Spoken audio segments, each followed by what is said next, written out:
শুভ সকাল বন্ধুরা। আজ 10 জুন বুধবার।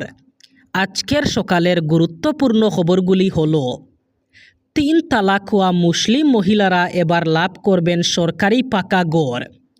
ঘর নির্মাণের জন্য তালাক হওয়া মুসলিম মহিলাদের দেওয়া হবে 1,30,000 টাকা।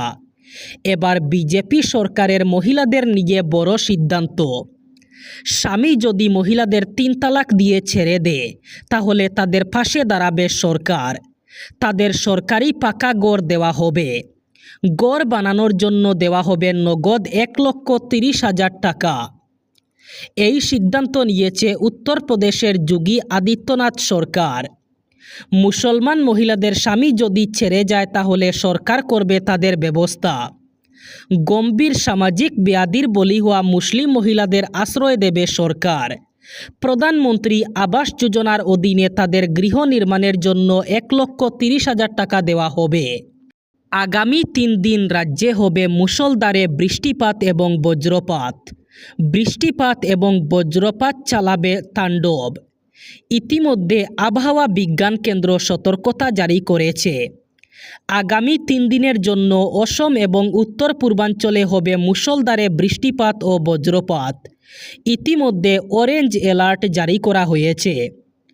অসমের প্রায় সবকটি জেলায়, ত্রিপুরা, মেঘালয় ইত্যাদি এলাকায় হবে বৃষ্টিপাত এবং বজ্রপাত। বরাক উপত্যকার 3 জেলা শ্রীভূমি, হাইলাকান্দি এবং কাছাড়েও হবে বৃষ্টিপাত। দেশের উজ্জ্বলা যোজনার গ্রাহকদের জন্য খারাপ খবর।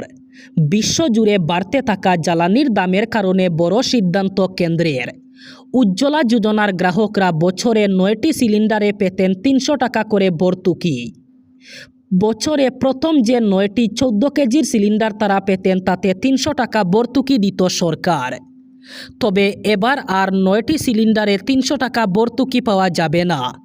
এই ভর্তুকিযুক্ত সিলিন্ডার তারা বছরে 9টা থেকে কমিয়ে 4টা করা হয়েছে।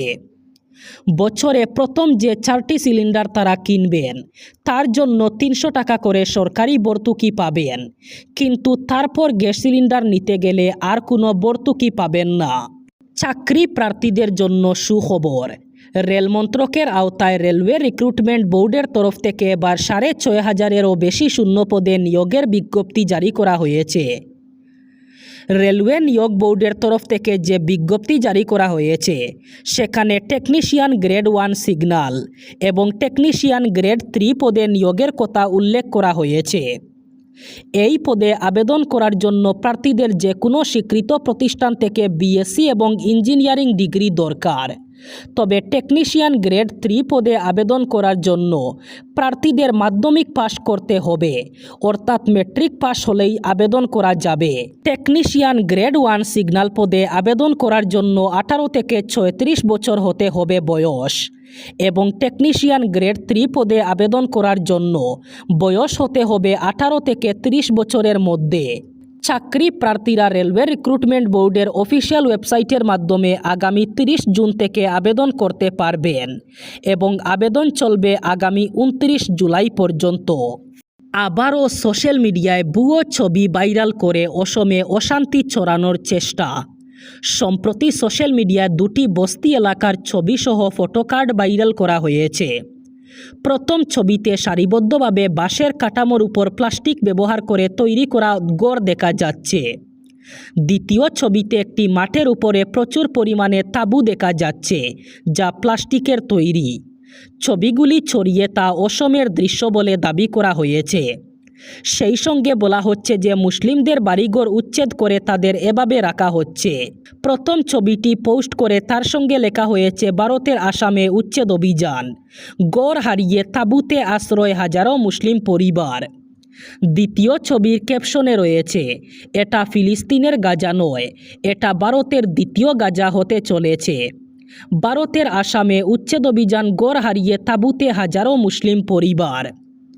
ফ্যাক্ট চেক করে জানা গেছে ভাইরাল ছবি দুটি একটিরও ভারতীয় নয়।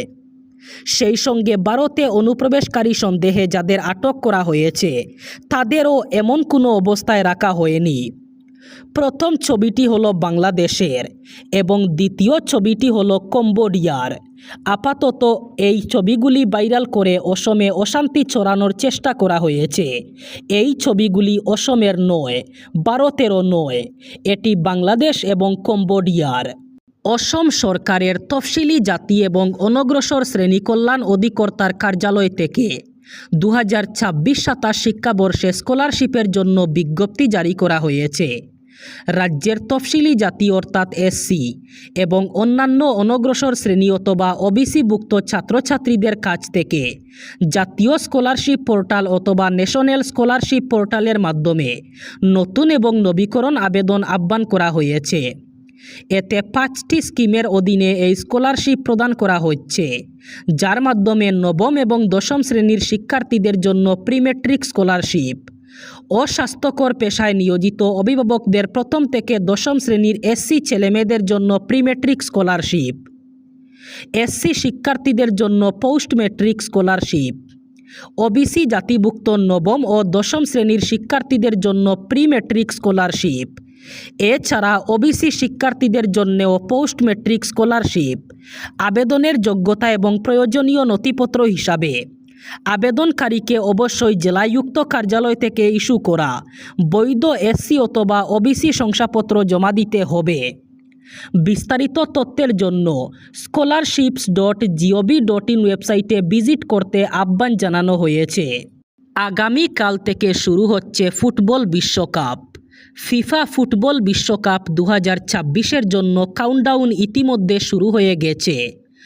এই টুর্নামেন্টে প্রথমবারের মতো 48টি দল এবার অংশগ্রহণ করবে এবং সব মিলিয়ে 100টিরও বেশি ম্যাচ অনুষ্ঠিত হবে।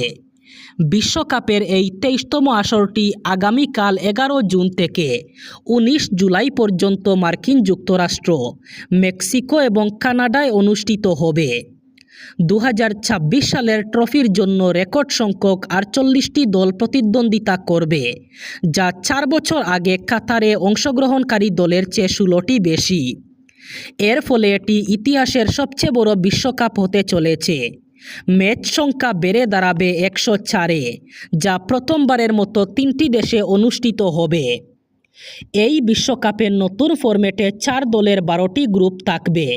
প্রতিটি গ্রুপের শীর্ষ 2 দল এবং 8টি সেরা তৃতীয় স্থান অধিকারী দল নকআউট পর্যায়ে উঠবে।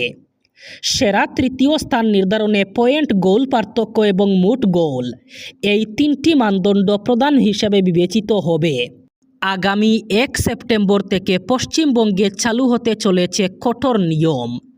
শহরকে পরিষ্কার পরিচ্ছন্ন রাখতে এবার পশ্চিমবঙ্গে কঠোর নির্দেশ জারি বিজেপি সরকারের। এলাকা নোংরা করলেই এবার থেকে কড়া শাস্তি। রাস্তায় যেখানে সেখানে পানের পিক অথবা থুতু ফেললেই জরিমানা। ডেডলাইনও বেঁধে দেওয়া হয়েছে। আগামী 1 সেপ্টেম্বর থেকেই নেওয়া হবে জরিমানা। এই কথা জানিয়ে দিলেন পুর এবং নগরোন্নয়ন মন্ত্রী অগ্নিমিত্রা পাল। জরিমানার বিষয়ে আগেও কড়া দাওয়াইয়ার ঘোষণা করেছিলেন মন্ত্রী। উত্তরবঙ্গ থেকে সাংবাদিক বৈঠক করে আরও একবার কড়া বার্তা দিয়েছেন অগ্নিমিত্রা। রাস্তায় থুতু ফেললে সাধারণত জরিমানা দিতে হবে 500 টাকা। এবার বরাক উপত্যকার 3 জেলার আজকের আবহাওয়ার খবর। আজ 10 জুন বুধবার বরাক উপত্যকার 3 জেলায় বৃষ্টির সম্ভাবনা। আজ শিলচর কাছাড়ে সর্বোচ্চ তাপমাত্রা থাকবে 29 ডিগ্রি সেলসিয়াস এবং সর্বনিম্ন তাপমাত্রা থাকবে 26 ডিগ্রি সেলসিয়াস। শ্রীভূমি করিমগঞ্জে আজ সর্বোচ্চ তাপমাত্রা থাকবে 29 ডিগ্রি সেলসিয়াস এবং সর্বনিম্ন তাপমাত্রা থাকবে 25 ডিগ্রি সেলসিয়াস। হাইলাকান্দি জেলায়ও আজ সর্বোচ্চ তাপমাত্রা থাকবে 29 ডিগ্রি সেলসিয়াস এবং সর্বনিম্ন তাপমাত্রা থাকবে 25 ডিগ্রি সেলসিয়াস। এই ছিল আজকের সকালের গুরুত্বপূর্ণ খবরগুলি। ভিডিওটি অবশ্যই লাইক করবেন এবং চ্যানেলটি সাবস্ক্রাইব করবেন।